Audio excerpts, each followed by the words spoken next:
So, can you tell me what your name is and what your connection is to North Kilworth, please? Yeah, I'm Cliff WYNN. I'm landlord of the White Lion pub. Okay, stalwart member of the community. So Not sure stalwart's the word I'd use, but there we are. So how long have you been here, Cliff?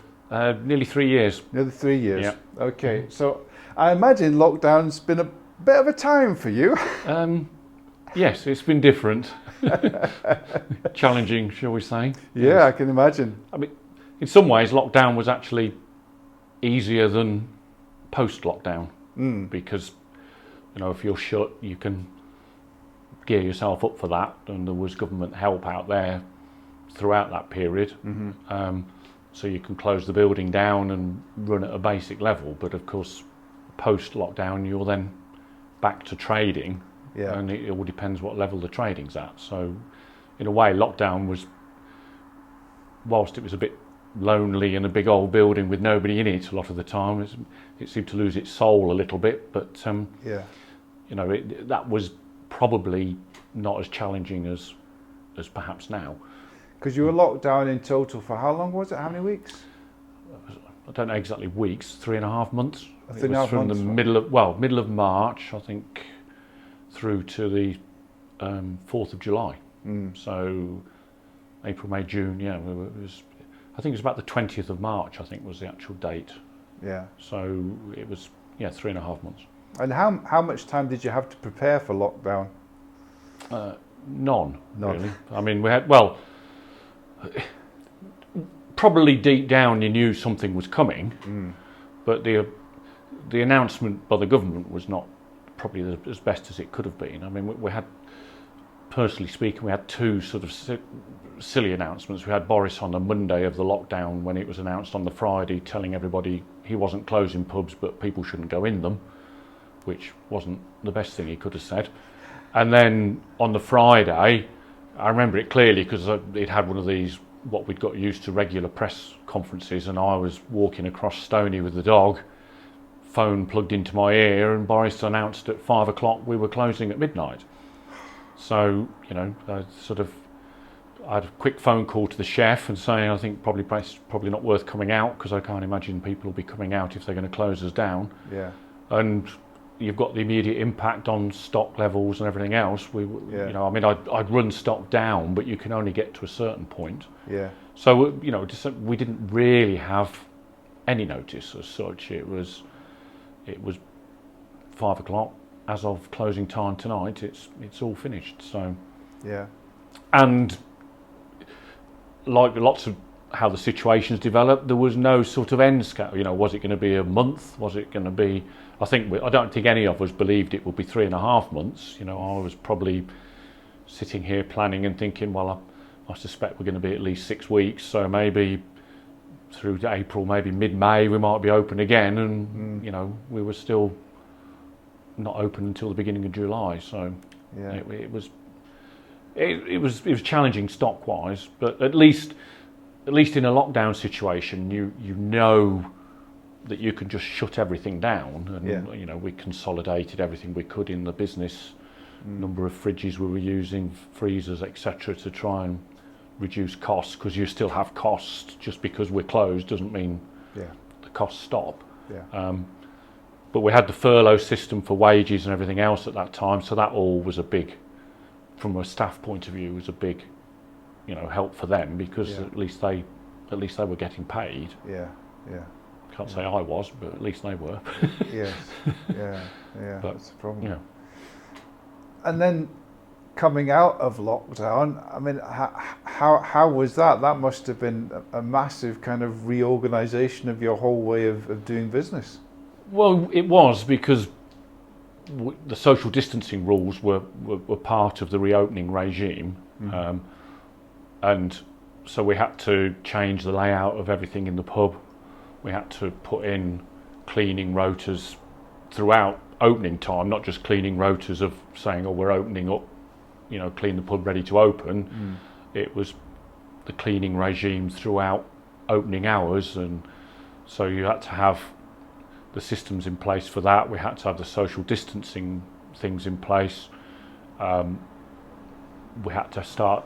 The rules kept changing, which was a bit awkward because you'd have a certain set of rules, and then I suspect everybody on a learning curve they'd then announce some more rules. So it was a chopping and changing on table sizes. The one thing that was worrying in the build-up to reopening was the 2 metre, 1 metre discussion that went on, because at 2 metres it would have been very questionable as to whether it was viable to open at all, because if you don't actually start measuring the pub out in 2 metre spaces, you don't quite realise how far 2 metres is. But once they announced it was going to be, where possible 2, but it was challenging, and it has changed. I have to say, it's changed the atmosphere from my point of view and the atmosphere from customer points of view, because it's not, a pub's a fairly intimate atmosphere. Yeah. And people like to mingle, people go in the pub to mingle, and of course we're all sat down, distanced from the bar. Yeah. And since we reopened, of course, there's been more and more restrictions, and I think they're all adding to it reducing that pub atmosphere that we've all been used to. Yeah, yeah. So how have your customers responded to the opening? It's been mixed. I think in fairness to the customers, I don't think anybody's not coming because it's anything to do with the pub. I think people are not coming out because there's a general fear in the community. I think there's been, I'll steer clear of politics, but there's been a fear message.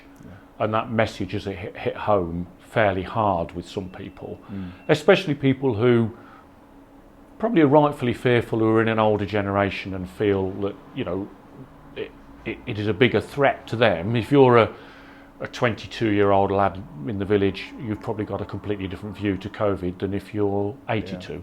Yeah. And I've definitely seen a move away from all my regular older generation customers. And the food trade has been hit dramatically with the rules that are I don't quite know why that is. We had the Eat Out to Help Out, which went mad. We're going to probably stop all the phones ringing. Okay.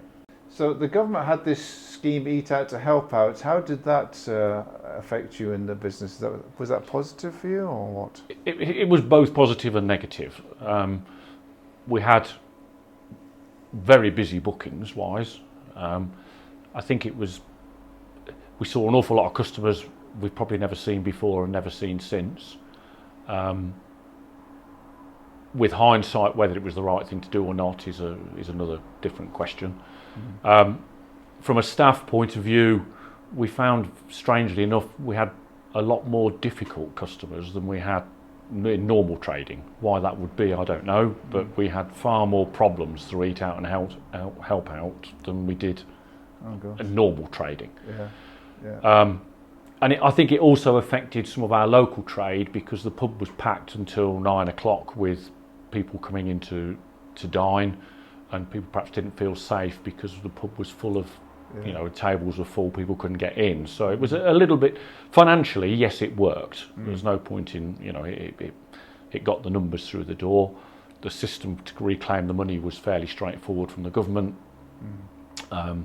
So yes, that was a benefit. But with hindsight, I think it was perhaps we didn't really need it at that time, in that August we had good weather, or generally we have reasonable weather, people can sit out. Our trade levels weren't that bad when we first reopened, because you could sit out, people did. Yes. People feel safer outside. Yeah. And you got the gazebo. The gazebo was, that was fairly successful, particularly in the warmer weather, but we're entering the season now of dark nights and it's cold. People aren't. We do get some hardy souls still sit outside, but they're a bit few and far between now. But it was a bit double-edged. Now, whether getting into the stats of where we're at, did it encourage a surge in problems because of the numbers of people that were going out? It was quite clear that Monday, Tuesday, Wednesday nights in the pub would be packed with people eating. Then our trade for food on Thursday, Friday, Saturday would fall away, and I'm sure some trade shifted. Yes. So it wasn't 100% Okay. successful. Yeah. I mean, the one thing we have done, and we're still doing, was we did the takeaway service through lockdown, which we opened the kitchen up a couple of nights a week just to try and offer a service. We did some deliveries to people who were isolating, and there is a couple in the village we still do that too, even to this day. But that was quite well received, and we had significant numbers. We were sort of pretty much fully booked up, particularly on a Friday for that. Yeah. And we still do it now, and it still has a reasonable uptake now, which is good, because, as I said earlier, our general food trade is not where it used to be. But so that works. We had to sort of curtail the delivery service because we could do it while the pub was shut, because we weren't having to run the pub as well as jump in the car and deliver food. Whereas, but we do one early in the evening to a couple in the village and have their regular fish and chips on a Friday. That's great. That works quite well. If I had to ask you to sort of sum up your lockdown experience in 3 words, what 3 words would you use, Cliff? This is a family show. This is for public transmission, isn't it? Oh dear.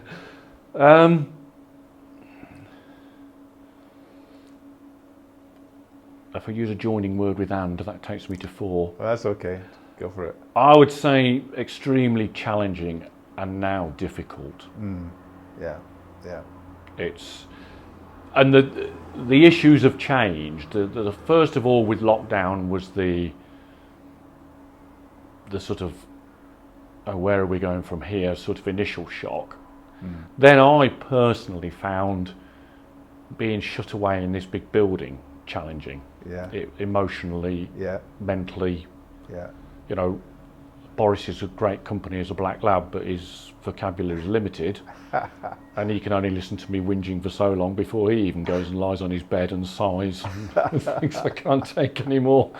You know, but and as I said earlier, I think that coming down into the building, if recording this, you might in the background hear a humming noise, the fridges are going and stuff like that. To come down here and it be deadly silent was really quite weird. I've never been spooked in this building ever. People have said there's ghosts and everything. I mean, I've never seen one, and if I did, I'm not particularly too bothered. I mean, I think the people that come in that are living are more of a challenge to me than those that aren't. So, but you know, to come down here and go into the cellar and it just be silent because there's fans going in the cellar all the time, 24/7. There's coolers on the back of the roof. Even at night upstairs, you can hear the fans kicking in and out. And for the building to be silent was really strange. And I found, particularly as the weeks and weeks went by, it had an effect on me being cooped up in here. Because it's normally full of people. So to not have that is, you know, and of course being a landlord of a pub, one suspects you have to be a fairly personable person, and to not have anybody around and living on my own, it was, you know, I'd got my partner stuck in Northampton, so we're having to distance, you know, no contact for, I can't remember how many weeks now, but it wasn't quite till the end of shutdown, but it was because we could form a bubble, because I live on my own, but and then of course it all changed with the challenges of opening, in that what are the rules.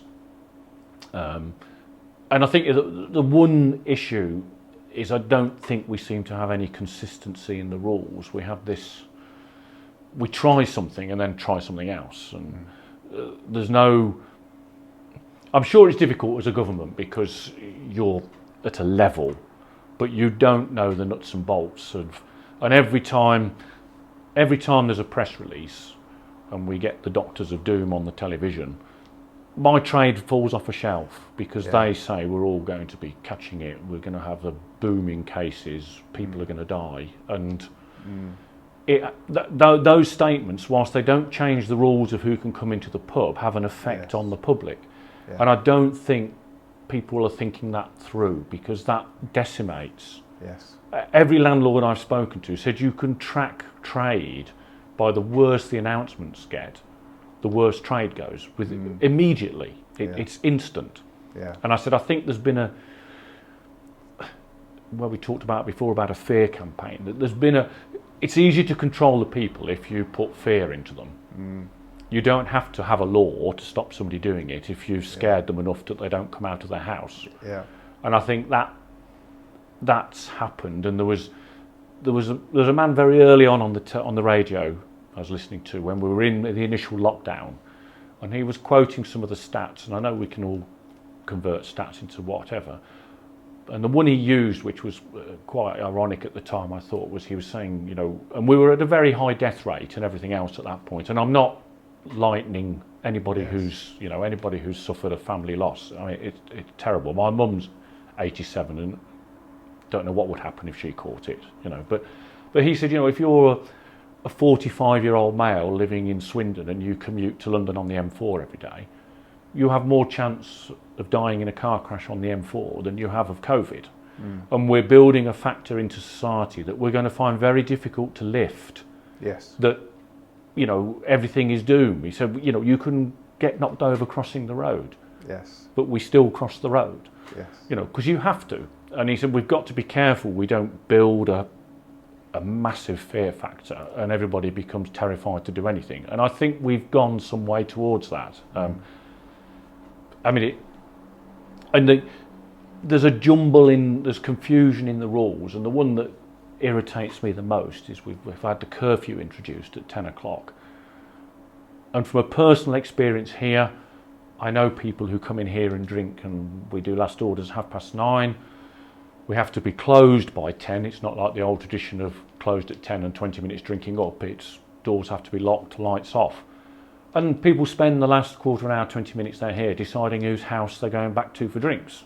And that may be a group of more than 6 or whatever. And you think, so I can't have you in my pub with distance tables and 4 of you there, 4 of you there, 4 of you there.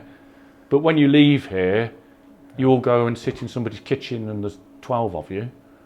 Yeah. You know, and you know, one of my staff was in Leicester 2 weeks ago, and they'd been out for a drink and they were getting picked up in town, and they walked through town and every off licence at 10 o'clock at night is ram-packed full of kids, no masks, no social distancing. So everything the pubs in Leicester have done all night is then spoilt at 10 o'clock because everybody just goes into off licences. So I despair sometimes when you see these abnormalities in it, in that doesn't somebody somewhere think perhaps we should shut off licences as well, or keep pubs open? Because if we're controlling people, controlling sounds a bad word, but if we are controlling what's happening in the environment and we're cleaning and everything else,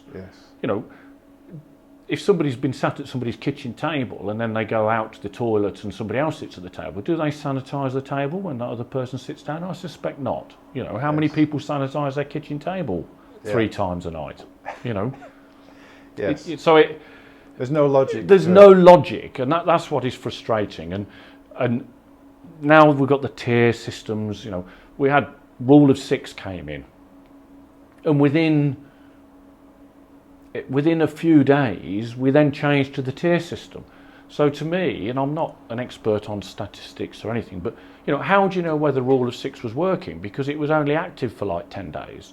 And if they talk about a 15 to 20 day infection period, you can't have seen an effect. And then we switch to these tiers, and then there's complications within the tiers. You look from a business point of view here, I know they've just changed the rules last week again on furlough, which I'm not 100% up to speed on the latest sort of release, but I think it's better for me. But but it was clearly obvious to me as a business that if we went into tier 2, it would be better for me to be shut than open. And in tier 2, they have good as closed you, but they haven't officially closed you, and so you get no support. So put me into tier 3 and close me. And we've got this dilemma now that they're saying, if you can stay open if you're a bar that serves a substantial meal. Well, what's substantial? Substantial, so it's the greyness that And I know I don't profess that I have an answer, and I'm sure Boris Johnson. So Cliff, what would be your sense of how the pub trade is doing in general? In general, I think most pubs are significantly down on where they would be running, say, 12 months ago. I can only know exact figures for myself, and we're trading at about half of what we were doing last year, which, the reality for a building of this size and the business as it's structured at the moment is not viable long term. Another local business I know, the Landlord, was in yesterday, and I mean, the example from them is they've cancelled all their Christmas Day dinners because table sizes generally are 8, 10, 12 family groups. So we can only have 6. So they've taken a view that to then socially distance tables and have smaller tables isn't commercially viable. I don't know where Christmas is going to be here. Traditionally in the pub trade, your Christmas trade is what you have that carries you through the beginning of the next year, because January, February, March are usually pretty dire from people haven't got any money in their pocket after Christmas, etc. So and it's cold and dark. If we've got, we're going to have the issues we've got now. I can't see that changing dramatically.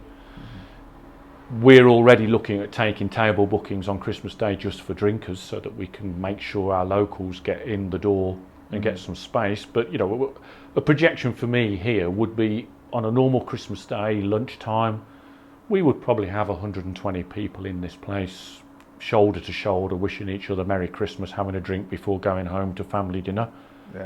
We'll be lucky to squeeze 50 people in this year. And so that tells its own story. And if the whole of the Christmas period is like that, Christmas Eve we're taking bookings so that people can sit, because everybody has to be seated. You can't stand up. And Christmas time you can't. Christmas Day is like a usual wet, damp, horrible day. Is people going to want to sit outside having a drink? Probably not. So I don't know. I think the future is, I think, is pretty bleak. I mean, I don't want to be sort of Mr. Miserable, but there was a thing on the BBC last week where they'd surveyed the top 200 pub companies in the UK, and they were talking about 26% of pubs closed by Christmas. Wow. Now, I mean, that's 1 in 4. And it doesn't surprise me. Everybody I speak to in the industry, I've spoken to 2 pub landlords that I know that are looking to sell their business now. I've know others that have cut back on everything they can, and I just don't see. I just think the hospitality sector as a whole is just in a bad place. And it's a shame, because I'd like to think it's not. I don't think I've done anything different. It's just the market forces as they are at the moment are what they are, and the big problem is. And I'm sure everybody has this in their personal life as well, and their jobs, and looking at it, is where's the end? We were going into the summer and things were getting better, and yes, we might have a little bit of a second wave in the winter, but it won't be that bad. And we're on the verge of almost lockdowns again, and I'm still not confident we won't have another lockdown. But then we get past Christmas and the conditions that we're talking about at the moment being in place. Boris said when he put them into place, 6 months, that takes us through to next March. Well, so nobody's really expecting anything to get any better. The French Prime Minister, was it last week, put on we think it'll be next summer before it. And so suddenly this end date is slipping further and further away. If you're running a business like this and you think, well, it's going to be running at this level for another 2 months and we can perhaps battle through, if people keep pushing that date out, how long can you survive for? I mean, they've changed the furlough scheme. As I said earlier, I don't fully understand the new implications. It will be better for me, and better for the staff in that their jobs are still probably safe. But is it enough? Because it's all right subsidising the wage, but if we're not taking the revenue, it doesn't balance the books, and that's Yeah. And personally, that's become a big strain on myself in running the business. And you find it spills over into your sort of attitude towards the business if you're not careful, because when you're trying to be front of house and Mr. Smiley person and everything's wonderful, if everything isn't wonderful, and all you're hearing on the news is more bad news, and this is going to change and that's going to change, to try and keep that positive attitude is very difficult. And I spend far too much of my time now managing the finances and managing the changes in the rules and jumbling the numbers and looking at spreadsheets, and I didn't take on being a landlord of a pub to do that. I wanted to be front of house, having a joke and a laugh with the customers, not permanently thinking, every time I print tonight's takings off, oh my word, Yes. And but you have found something positive to do during lockdown, haven't you? Oh, well, yes. I tried to learn a bit of Spanish, which it's been reasonably successful, I'd like to think. I boost my own morale and say, yes, it's been successful. But it did give me the time. The lockdown gave me time. That was with no pub to open and shut, and my days not governed by opening hours. I could do other things, but does Boris the Labrador understand you when you speak Spanish now? I think his understanding is probably more in my tone than anything else. He only relates to food and going out for a walk. I think that's and sleeping probably. So he doesn't seem to have been too badly affected by the COVID pandemic. He just seems to paddle on with life. Take it in his stride. Yeah. So, but yes. So I mean, there is a plus. There is a significant upturn in the Spanish learning, but it could be more, but slowly. I just need to be able to go to Spain to practice it.